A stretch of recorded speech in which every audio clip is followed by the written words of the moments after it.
I think we'll get started now. So good afternoon, everybody. You're all very welcome to the Lunchtime talk today. My name is Daniel Hoy, and I'm the Research Coordinator for Focus Ireland. First of all, I want to apologise for any confusion caused yesterday in relation to an event cancellation notice that was circulated. This was the result of a miscommunication. I hope it didn't cause too much inconvenience. So for those of you who might be joining us for the first time, today's talk is part of a series of talks we do once a month in partnership with the School of Social Work and Social Policy in Trinity College Dublin. The aim of this series of talks is to feature high quality, interesting research in the area of homelessness and housing, both in Ireland and sometimes further afield. For today's talk, we are delighted to welcome Veronica Sergestrom, who will speak to her recent master's research on visual representations of homelessness in Irish news media. It's an area that we in Focus Ireland have been very interested in and indeed frustrated with in recent years, and we have done some preliminary unpublished research of our own in the area to get a sense of media coverage of homelessness in Ireland. And I'd like to take this moment to acknowledge the work of Darren Brennan and Alice Long on that piece of work. But back to our speaker, Veronica is originally from Sweden and is living in Ireland since 1996. Her educational background is in anthropology, intercultural studies, and most recently a master's in applied social research. As part of that master's course, Veronica spent 2 months on a work placement in the research team in Focus Ireland in 2020, and we're delighted to welcome her back to present her research today. We're also joined today by Noel Baker, Social Affairs Correspondent with the Irish Examiner.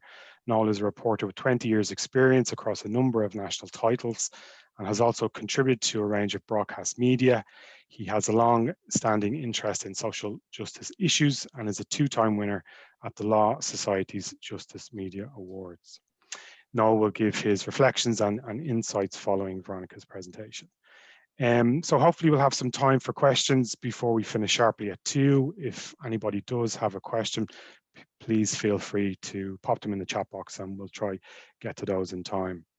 This talk will be recorded and uploaded to our YouTube page, and we'll share that with attendees in a follow-up email either later on today or possibly tomorrow.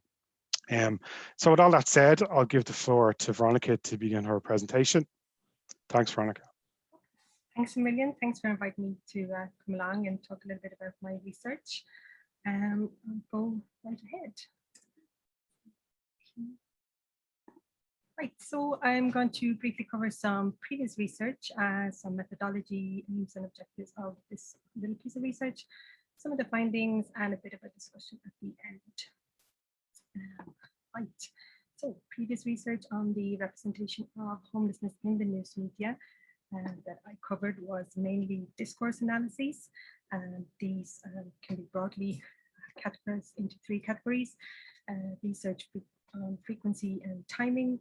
These aim to identify when a topic is considered newsworthy based on the frequency of articles. It has also identified a seasonality of reporting, with the winter months being busier. The winter months are cold in North America, Europe, not so much in Australia, but most of these countries rely quite heavily on various charities and NGOs to cater for those without a home. So coverage kind of coincides with Christmas and Thanksgiving appeals. The second type of research is focused on themes and journalistic frames used when presenting the issue of homelessness.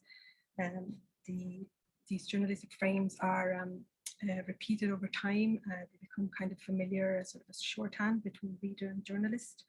And a familiar frame identified is that which present the cause and solution to homelessness as residing with the individual versus society. The third kind of research is timeline research. This looks at a beginning of journalistic coverage of homelessness as a social problem. Can trace the coverage over time, perhaps comparing it to political or policy changes. There have been fewer visual analyses. The ones that I covered were mainly from Canada, also from Europe. These similar to discourse analysis, use content analysis to look at frequency, but also cover obviously images. And as frequency is a staple of content analysis, it's collected, and the images themselves are usually subjected to a thematic analysis. So common findings between these two are the strong dichotomy between us, the domiciled, and them, identifying the homeless as a homogeneous group of others that need to be controlled or handled in some way. You can see this, for example, in a visual study from Canada of volunteers and homeless people, where there was only 3 of 61 photographs showing social interaction. Tied to this is a lack of definition of what homelessness is. The assumption for most research seems to be that we're talking about people living on the street or in temporary shelters. Opinion versus silence. So this speaks to the silence of the homeless people in representing their situation in articles. They are mainly absent. Instead, we hear from various experts, advocacy groups, charities, public officials. They are also the main representatives in visual findings, often involved, shown in photographs, involved in action to solve the situation of homelessness versus the inaction that's visible in photographs of those experiencing homelessness. The demographics are very rarely mentioned. The older white man with some sort of substance abuse or perhaps a mental illness is a common character. Families, women, children are often underrepresented, and images of people experiencing homelessness, they are most often likely seen on their own. Another common characters that I'm sure you're all familiar with is the homeless criminal, someone who is personally responsible for the situation and deserving of help. Then there's also been an identification of the homeless victim. So this would be someone who is homeless not through fault of their own and therefore more likely to deserve our help. And lastly, there's a character of the homeless recovered social actor. So this would be someone who has been through homelessness and sort of emerged out on the other side. So that's very briefly the previous research. So we're going to take a short look now at my own piece of research. Veronica, sorry to interrupt, but the sound is quite low. Would you be able to move closer to the speaker perhaps, or it's just quite low for me anyway? Right, okay, let me... That's better, thanks. Yeah. Yeah, thank you. Do you know what? I hope nobody minds terribly if I stop the video. Is that okay? It's just my computer is about to fall asleep. It's like, right, so we're going to take a look at this, my own piece of research first of all. And here we're going to see it covers 4 news sources over a 3-month period and 2 search terms. The research covered November 2019 to January 2020, and a period chosen because the winter months had been identified as the busier time, but also not to overlap with the media coverage of COVID-19. The 4 news sources that I selected were all included in the top 10 trusted news sources identified by Reuters 2019 Digital News Report. I chose 2 printed newspapers, the Irish Independent and the Examiner. Their national coverage broadsheets, credible nationwide news, wide range of articles, and the same reasons would apply for the choice of the online sources. So these would be the Irish Times Online and RTE. So I chose quantitative content analysis as the method, as it's flexible, non-obtrusive, transparent, and especially useful when you're dealing with a large amount of data. It's an established research technique, largely used in newspaper analysis, but you could use it to analyze anything really, song lyrics or photographic images of Paris, for example. In newspaper analysis, it can illustrate through frequency and relevance when a topic is deemed newsworthy or important, but not necessarily why. So out of the quantitative content analysis, I chose a relevance sample for thematic visual analysis. This is a less frequently used technique, but there are some excellent examples.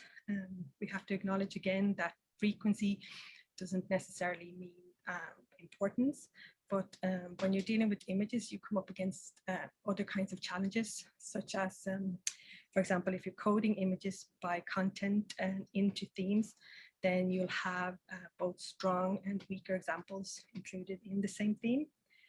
If you break down the images into small details, you can lose some interpretability, but you can also avoid this by keeping the images more intact.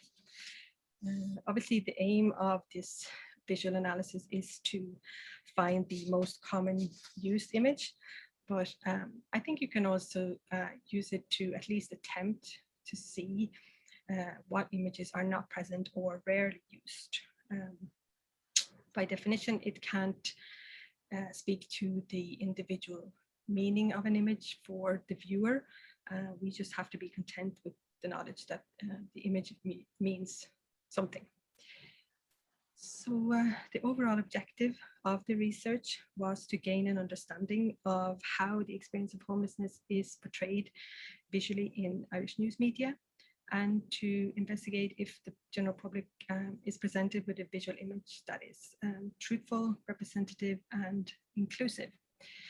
So it's worth noting, of course, that the image in the article is chosen by someone with more or less attention to its potential meaning. The journalistic choice of image was not considered in my study. I just accepted the image as it was displayed and kind of engaged with it on that term. Future studies in this area could look at this journalistic choice, or perhaps compare rural and national coverage, for example. So my research started by conducting this quantitative content analysis, employing the search term homeless and or homelessness across the 4 sources and the 3-month period. This generated 783 articles, and 134 were included in the relevant sample that I used for my thematic visual analysis. I just want to make everybody aware that the photographs that are used in this presentation are used under Creative Commons license. They're similar, but not the actual images used in my research. So we'll take a quick look at the findings now. Right, the table here illustrates the breakdown of the quantitative analysis. You can see a preference for using images from the 2 online sources that are listed at the top, perhaps as they're not as limited for space as a printed newspaper. We can see that articles are fairly evenly distributed, 25% November, 38 December, 37 in Jan. Articles were found across almost all sections of the news sources, the majority naturally in the news section, and across a range of topics. I want to mention here the 10% of hits of the search term in letters to the editor. To me, that indicates a public awareness and interest in the topic. You could compare this to the 2% of hits on the front pages of newspapers. In total, the search term was found in the headline of 140, or about 18% of the articles. So what does that mean? Well, it means that the topic of homelessness is found in a large variety of articles across a range of topics, many different sections of the news sources. The topic gathers interest from many different journalists. Many write quite critically about how the level of homelessness and how there's a lack of appropriate responses from the government. However, the nature of content analysis is counting. So you have to allow for the fact that you'll find your search term in places you didn't expect. In my case, if the TV listings or as a reference to an unsigned soccer player. So hence you employ your inclusion criteria and sift out the articles with relevance to your topic and review those further. So obviously my main inclusion criteria was that the article itself would contain an image. And after that, that the article would be focused on a person experiencing homelessness, or that homelessness indeed was the main topic. So next, we'll just take a quick look at the relevance sample used for the thematic analysis. So here we have a breakdown of the 134 articles that were used for the visual thematic analysis. 40 of these images were marked as stock photographs by the news source or identified as a repeat use by myself. I suspect that the number of stock images is probably higher, but it's not always indicated by the source. We can see quite quickly here that 34 images were of people experiencing homelessness, 35 were of physical objects, street views, the inside of hotel rooms, things like this. And the remaining 65 were of various domiciled people, experts, volunteers, and the general public. Among the human subjects, the majority were male, followed by a mixed group. Family and youth were only represented in a total of 12 photographs. So we've had a quick look at who's in the photo. Now let's see what they're doing. So again, we have a table, and this one is divided between the human subjects, 34 included in the homeless group and 65 in the domiciled group. The thematic visual analysis aims to create some sort of order among these images, discovering the theme through a sense of commonality. So activity depicted was a starting point for me. We can see quite quickly here that the images of domiciled people show a lot more action, involvement, social, personal responsibility.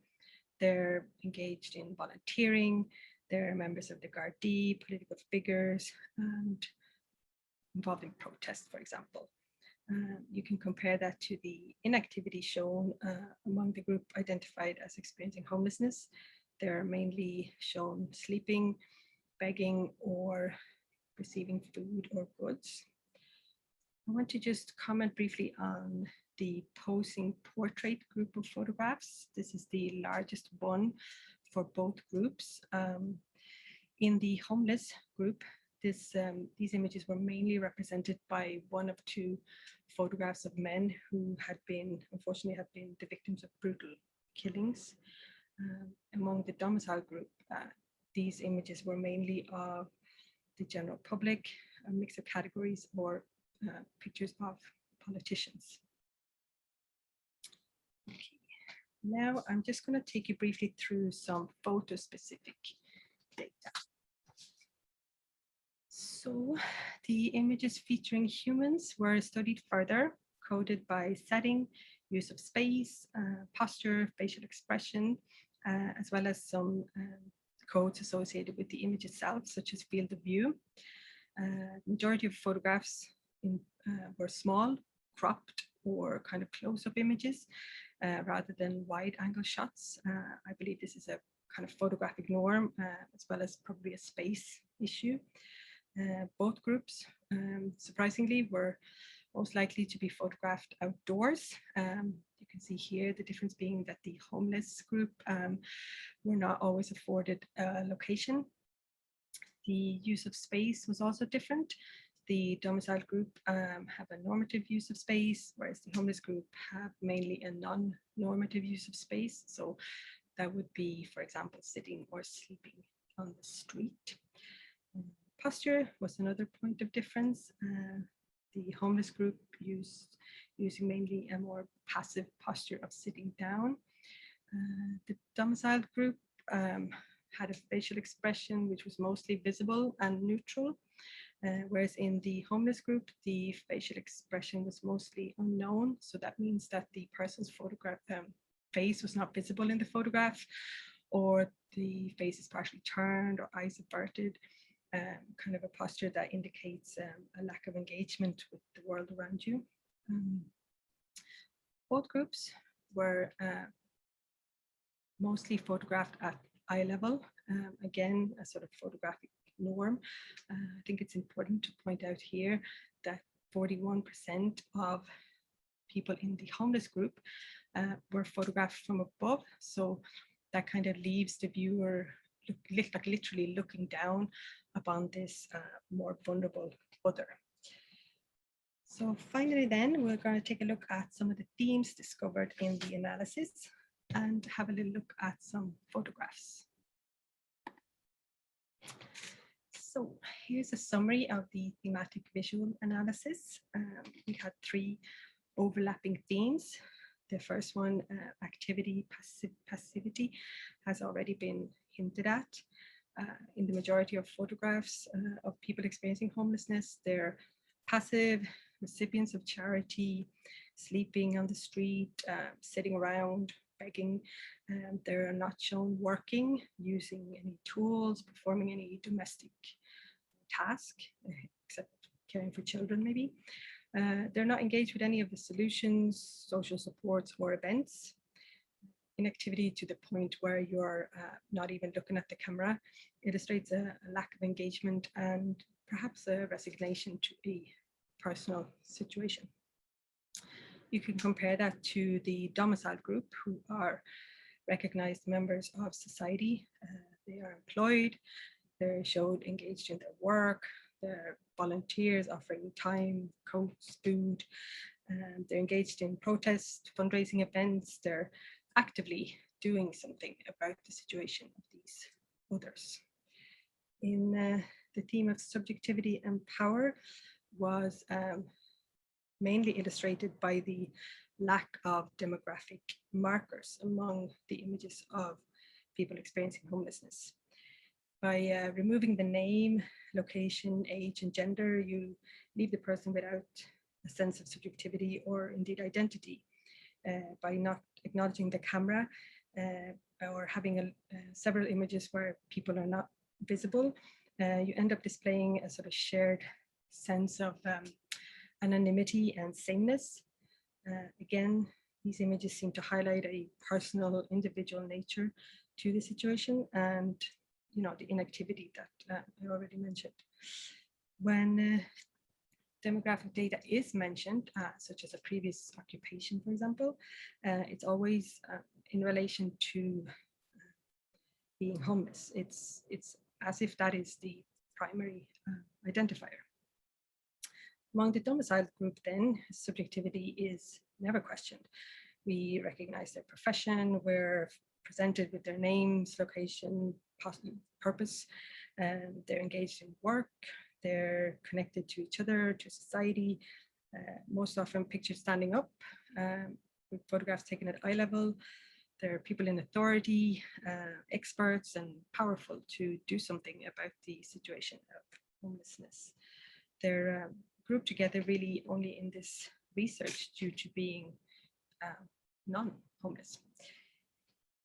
The last theme, inclusion and exclusion, is present throughout the other 2. There's a clear othering of those experiencing homelessness. They're most often photographed on their own. Their non-normative use of space is a marker of exclusion. Social interaction between homeless individuals and domiciled are mainly acts of charity. They most often take place in a location such as a soup kitchen, which exists as a short-term response to homelessness. It's very difficult to find images of interaction in a more neutral space. The normative action portrayed among the domiciled group then are recognizable. They're carrying out a job, they're engaged in a civic activity such as a protest march or volunteering. activities that we can relate to. They have their subjectivity. They are valued users of public space and members of society. They're often photographed as part of a group, indicating social connection and inclusion.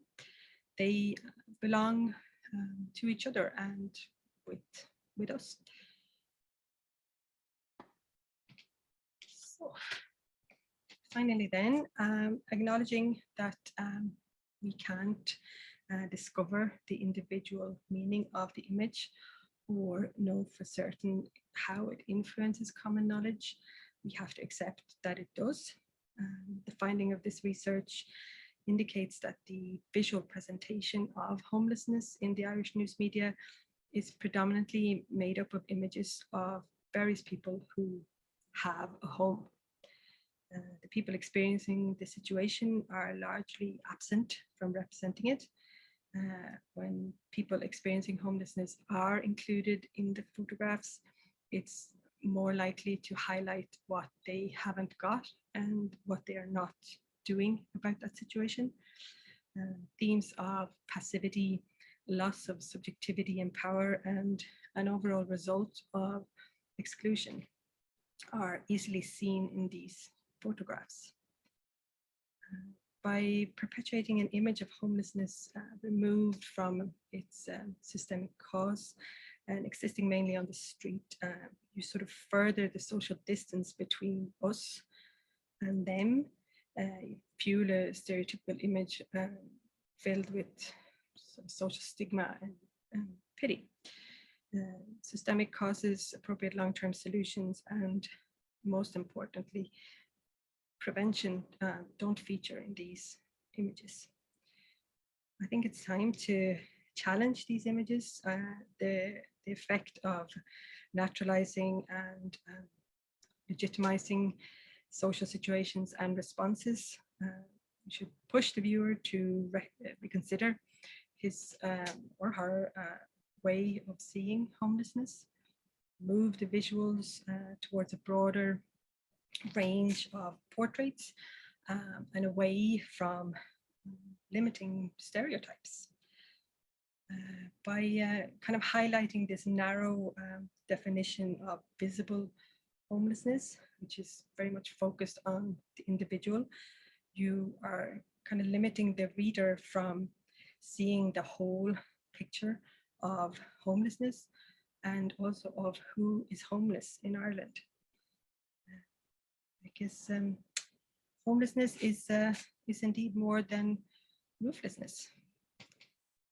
So yeah, I better leave it there to not go over my time too much. Thank you very much.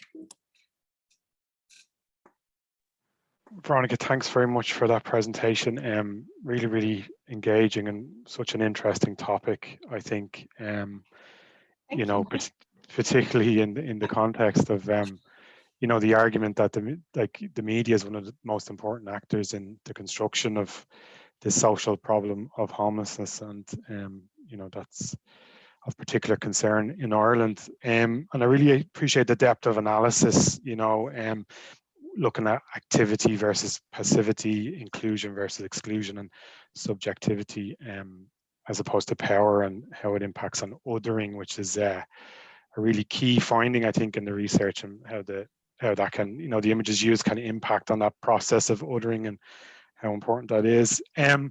So I think we're going to pass over to Noel Baker now. Noel is going to offer some insights and reflection on Veronica's piece of work. Noel is a social affairs correspondent in the Irish Examiner.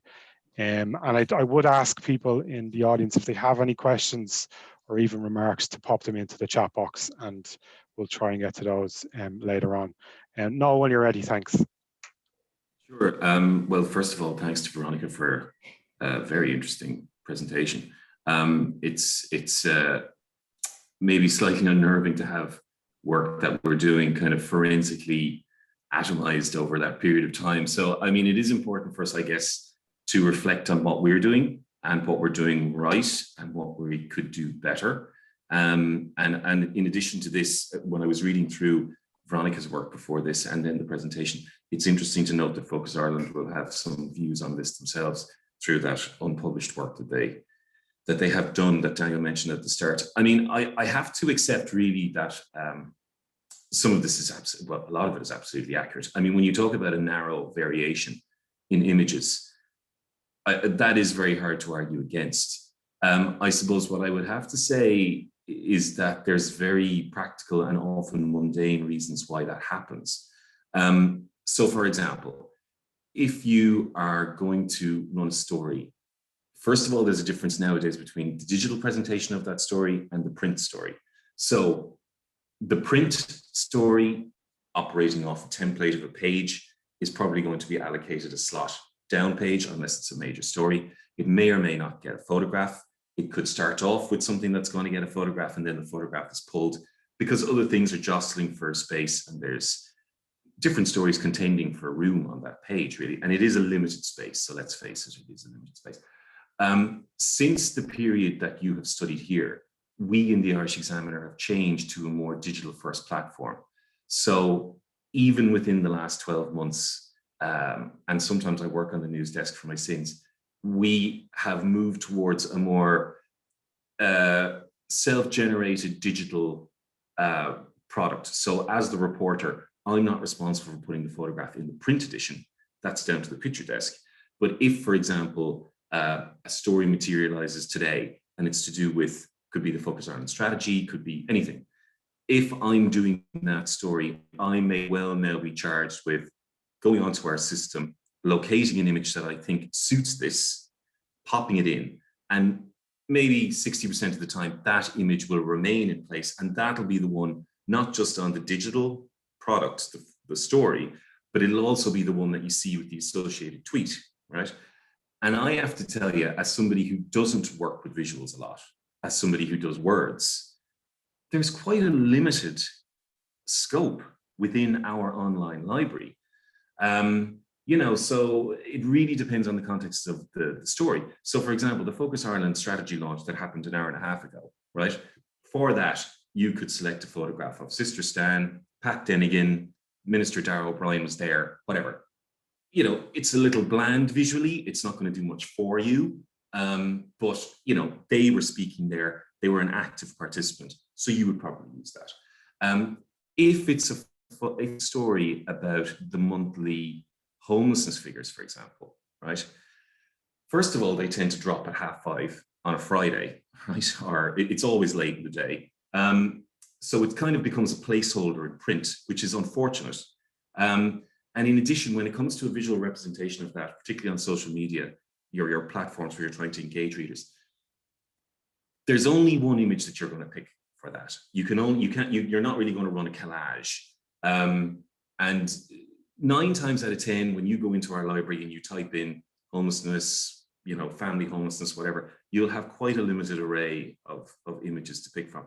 The other point, which is quite practical, I think, is while we do have staff photographers, we don't have anything like as much staff photographers as we used to have. So we're actually quite dependent on freelancers. So freelancers will, on a quiet day, go out and take some photographs that we will be able to use in future. We try not to use stock images because I think they look like stock images, and I think that people can kind of see that this could be anywhere in the world rather than you're trying to actually pinpoint a time and a place. But you could very well receive a photograph in a given week from a freelancer, and it's just going to show tents by the canal, you know, or somebody sitting next to a bridge or something like that.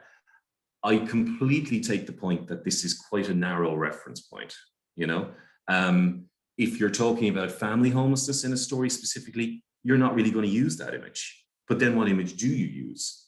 And I guess we're actively not trying to stereotype any situation. I really have to stress that. But I guess with images, it can be quite difficult for a number of reasons to get the right one. You know, we've had a crisis with family homelessness, as we know, over the last bones of 10 years at this stage, right? At the start, it was such a new thing that families who experienced it were actually more open about talking about it. Then you had a long period where people wanted to talk about the situation they were in, but they didn't want to be identified. they obviously felt that there was a stigma attached to this. And we on one side are trying to support them and to say this should not be something to which there's a stigma attached. But you try convincing the mother of three that they're going to have their photograph in a national newspaper. It's very, very difficult. With single adult homelessness, again, that's quite difficult. You may get some people who are happy enough to be identified or photographed, but all too often you're going to be meeting them in a particular setting.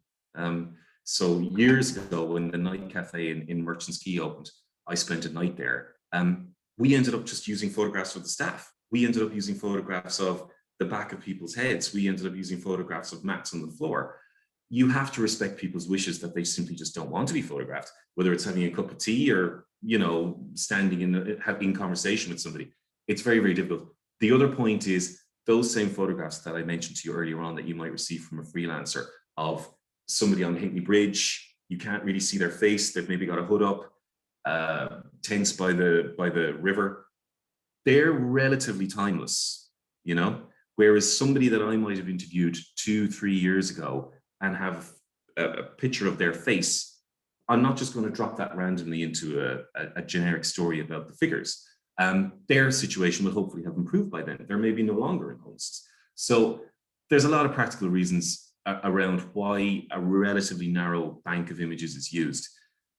I would be interested to hear from people after this whether or not organizations such as Focus Ireland and others should maybe think about telling us what images they think would be better, and then maybe working in collaboration with media organizations to maybe develop a bank of images that would be better. So it's not an exact analogy, but I would say, for example, the obesity issue. We now know that when we write about obesity, we're not just going to instantly pluck a photograph of somebody looking overweight, sitting on a bench, eating a burger, because we know that people are going to come on to us and say, that's stigmatizing, it perpetuates whatever's going on. Here's an image that you can use of somebody who's trying to lose weight, who's maybe running in the park or whatever. So maybe something like that would work. I would say as well, there are gaps, and maybe the success stories are one of those gaps. The people who come out the other side, the people who've succeeded in moving on, the people who've rebuilt their lives, we do carry some stories about them, but how often do we get pictures of them? Hard to say. Maybe people are so excited and happy to just get on with their lives that maybe they don't necessarily want to be associated with something visually that happened to them 2 or 3 years prior. I would also have to make the point that access is a big thing. And over the last year, access has obviously been very, very difficult. And I know within the 3-month window you're talking about, that is a very busy period. Interestingly enough, I think it's the first Christmas that I can remember, December 2019, where we didn't do a specific long read about homelessness. It just got squeezed out. Normally we would try and do something around that period. I think another point I would make about this is, sadly, the figures are all too often the story. So we had figures earlier this year about the number of people who've died who've been known to homeless services. That number was up considerably. Obviously, the monthly figures and the way that that's gone disastrously over the last 6-7 years is the story. The people who respond to those are Focus Ireland, Dublin Simon, Simon Communities, Peter McVerry Trust, etc. Should we be getting the views of people experiencing homelessness more regularly about those figures and about the reasons why and what they suggest would be a good way out of this? Absolutely, I agree. That's a good idea. I suppose, again, it's actually quite difficult to just pick up the phone, ring somebody, and kind of hope to get put through to somebody who's in a position to give a view and maybe identify themselves, never mind go with a photograph.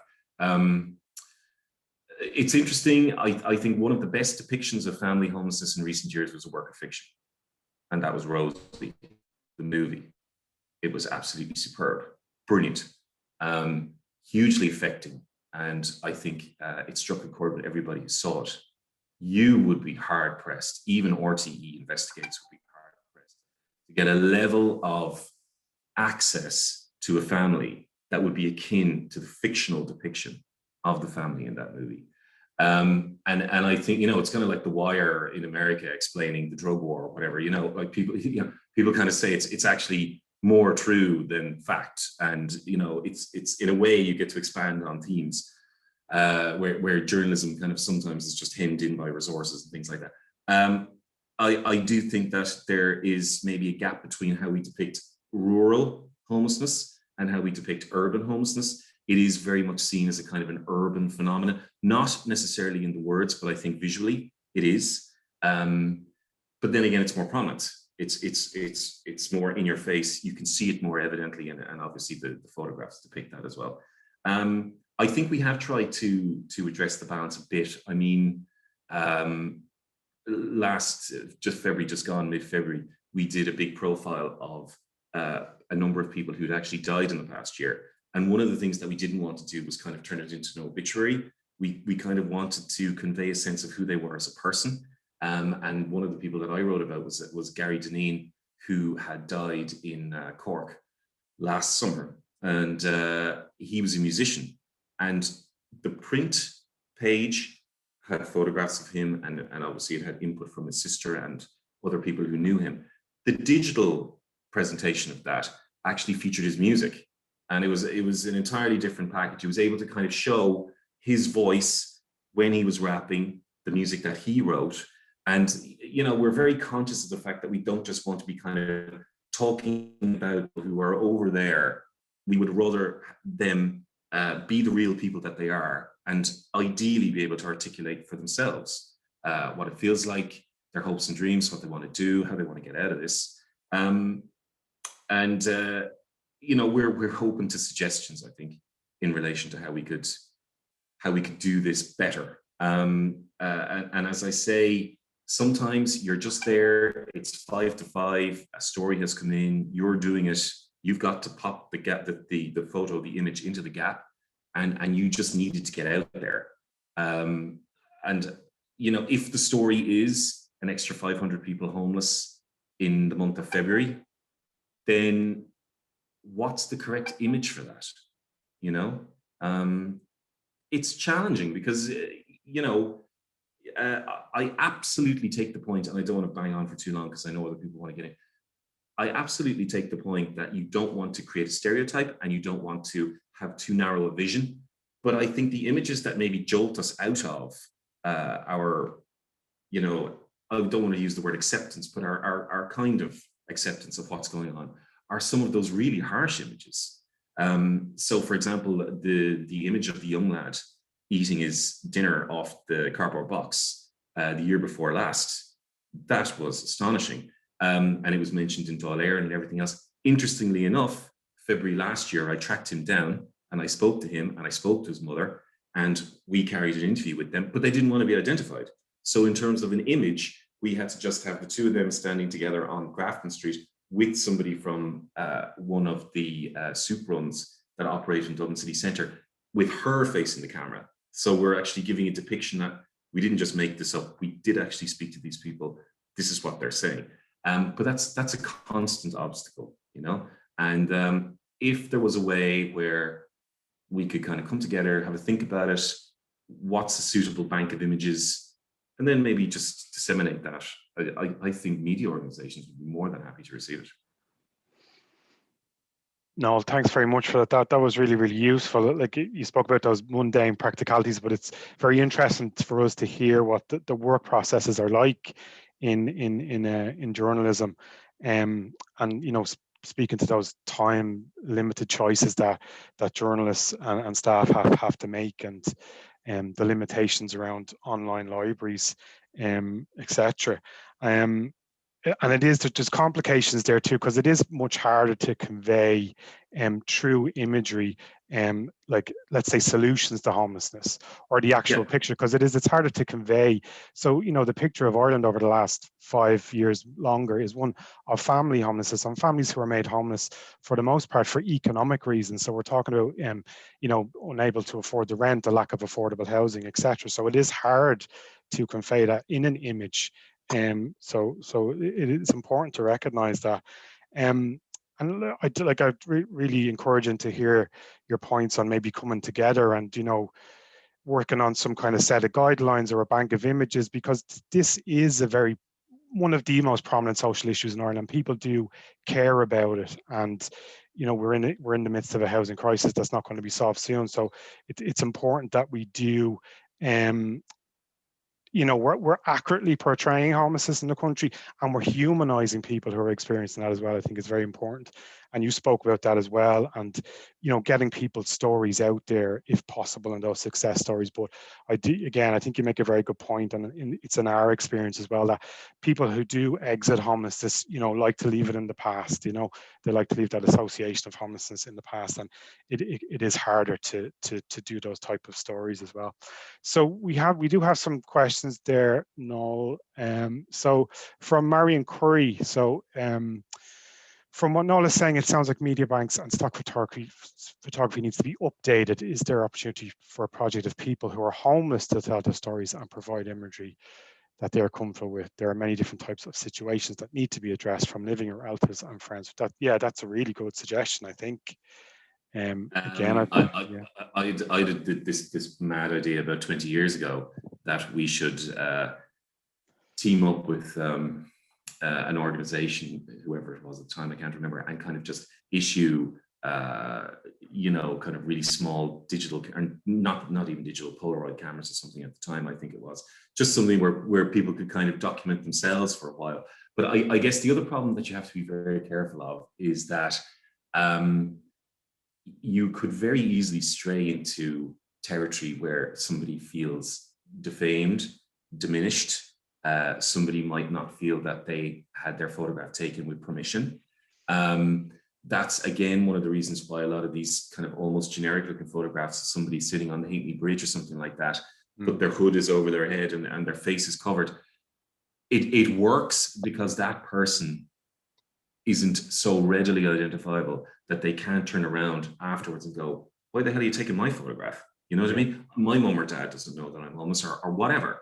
And we have to be conscious here that even though it's a public space, they're still private individuals, and you can't really take a head and shoulder shot at somebody without getting their express permission. So yes, but again, if we got back to a situation maybe where people who are express their own view as to what they thought might make a suitable image for a certain type of story, the more choice we have, the better, basically. That's what it comes down to. Thanks, Noel. Veronica, I think there's a question there for you from Alice Long, if you can see that there. Alice is wondering whether over the time frame of the research, was there any events that occurred that resulted in an identifiable shift in the images portrayed in the news articles, or a month where there was a notable shift in images? Well, I did have both, like I mentioned, the two people who had been sort of victims of brutal killings. They featured a lot in the images.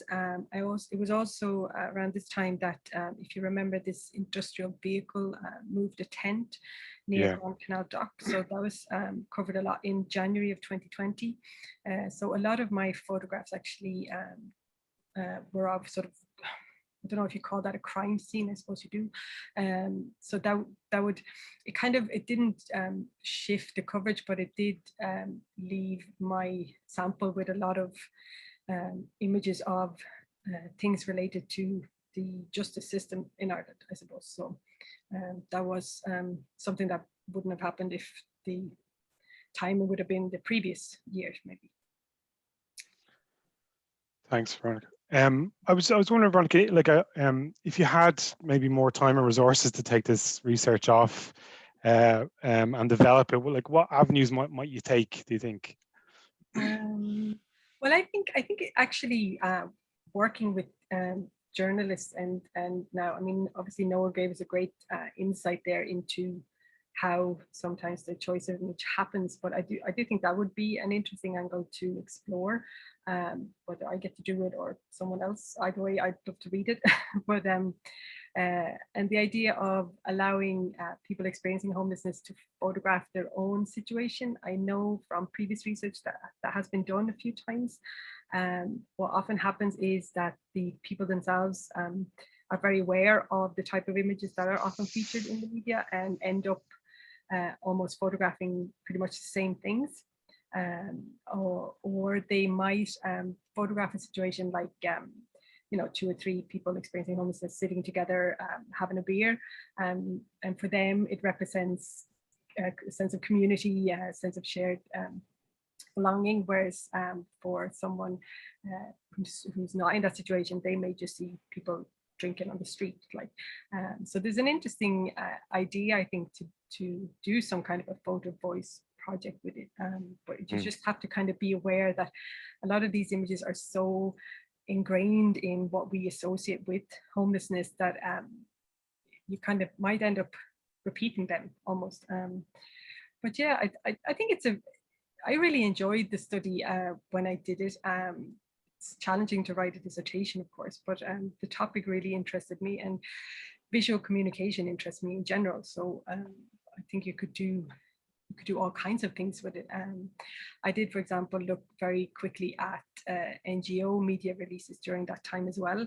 So that would be like Focus Simons and Peter McVerry's, whatever media releases they had done at the same 3 months. And of course, there's not as many as news articles, but it's interesting to see that there are no images used by Focus or Simon. And I think the ones that were used in the Peter McVerry communications were like day-to-day objects. Then there was a photograph of people at the release of a sort of report, or kind of a research report, and so there was, you know, representatives of the people involved in that research. So there is a difference already in how NGOs communicate versus the sort of general media.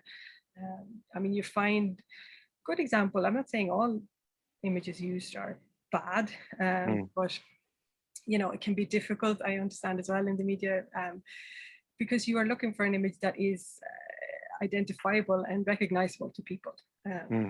So yeah, you're kind of caught a little bit there, I suppose, between what you pushing people to recognize that it can be something else, and also showing them something that they recognize. Thanks. We have 5 minutes left. Noel, I'm wondering, could you speak briefly to the 2 comments there from Connor and Tamsin? So, you know, generally we're talking about images that might be more emotive or jolt people into engaging with a subject. Yeah, well, what I mean by that is, I don't mean we have to do it. I don't mean we should always do it. But I think when an image maybe materializes organically, if we take that image of the young lad eating his pizza off the cardboard box, I mean, like, that wasn't staged. That was somebody from the soup run taking that image, and it was first run on their Facebook page, if I remember correctly. But obviously after that, once it gets shared a few times, it just goes everywhere. And you know, you can't deny that it had quite a powerful impact. And you know, maybe some of that just ends up being kind of people coming out with lip service to the issue in the doll or whatever. I don't know, but you know, it does make people kind of maybe review where we are as a country and our response to the issue. But obviously you don't want to do that, and you don't want to have that too often. First of all, because it's an unfair representation of what's going on. And secondly, I absolutely take the point that it could be seen as othering or disempowering, you know, and you don't want to be in the pity business either. Let's face it, you know, we want to get out of this and we want to kind of help and support people. But, you know, you've mentioned it, everybody mentions it. You know, being homeless or being in emergency accommodation, no matter what form it takes, it's not a nice place to be. And it's somewhere that people would rather not be. And sometimes you can't sugarcoat it either. And that's where I think you maybe have this conflict when you're writing these stories. Sometimes maybe you do reach for something that can seem a little bit narrow, that can seem maybe a bit stereotypical, but it's kind of an image that kind of says, right, here it is, right? It's only a small little square on your screen, but like, this is the kind of thing we're talking about. And because it's quite a diverse issue, from you know, couch surfing, having to stay with family, sleeping in a sleeping bag on the street, being in a hub, you know, it's a photo essay, right? Yeah. As opposed to a single image. And as I say, maybe we should have a different approach to it. Digitally, could we do something where it's a kind of an oral archive almost of people talking about their situation and having their actual voices talking about where they are, how they got there, where they would like to go. In the same way we could run a photo essay and it would maybe show a broader spectrum of what's going on here. But the choice of images, as I keep saying, unfortunately, is actually reasonably narrow for some of the reasons that I've outlined. Yeah, I think that's key. It's the diversity of the experience, isn't it? Like it's, you know, we're not just talking about rooflessness. There's several different experiences of homelessness. So I think I'm going to leave it there so we can wrap up sharply at 2. So I just want to thank our speakers today, Veronica and Noel. I think that was really, really interesting hour of discussion and a great presentation from Veronica. Veronica, will your paper be available, do you think, via the university? I don't actually know 100%. I have to double check with my course director. I know they're hopefully being published at the end of the month. Yeah. I could maybe share my email address or something, so if someone was interested, I could pass it along. Yeah, we could follow up with the tenants today. Would be great to have. I've read it myself and it's really, really good. So I just want to thank the speakers again. I want to thank our support staff here in Focus Ireland, Hayley and Vicky. I want to thank everybody for attending. I think this is a topic that we will revisit again as an organization. It's very, very important. So maybe in time now we might be in touch and see how we can work together. So just to say that we do have a talk next month. It's not as advertised. We're going to do a talk on the 28th of April, and it's going to feature a project that we worked on, a European project where we worked with women who have experienced homelessness, and we explored their work-life balance, or more so barriers to work-life balance. So that's going to be on the 28th of April. We'll send around details in time, and we will hope to have 2 participants of that study who have lived experience of homelessness who will speak on the day. So that'll be really good. So again, thanks very much, everybody, and hope to see you soon. Thanks. Thank you.